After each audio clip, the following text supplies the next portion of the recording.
जैनब एक छोटी सी पाकिस्तानी बच्ची थी जो अपने अम्मी अबू के साथ लंदन में रहती थी। नया स्कूल, नई भाषा, नए दोस्त, सब कुछ नया था और जैनब को कभी कभी बहुत तन्हाई महसूस होती थी।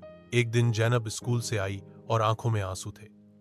अम्मी, कोई मुझे अपनी टीम में नहीं लेता, मैं सबसे अलग हूं। अम्मी ने नरमी से उसके सर पर हाथ फेरा और कहा, बेटा, तुम जानती हो अल्लाह तुम्हारे साथ है। अगर तुम दिल से दुआ करो वह तुम्हें रोशनी देगा।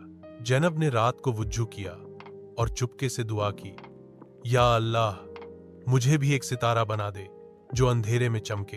अगले दिन स्कूल में टैलेंट डे था। सब बच्चे अपने हुनर दिखा रहे थे।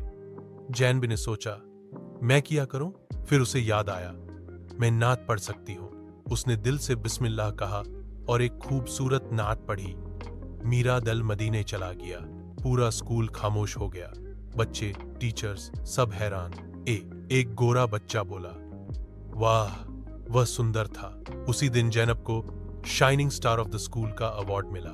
रात को जैनब ने आसमान की तरफ देखा और एक सितारा टिमटिमा रहा था।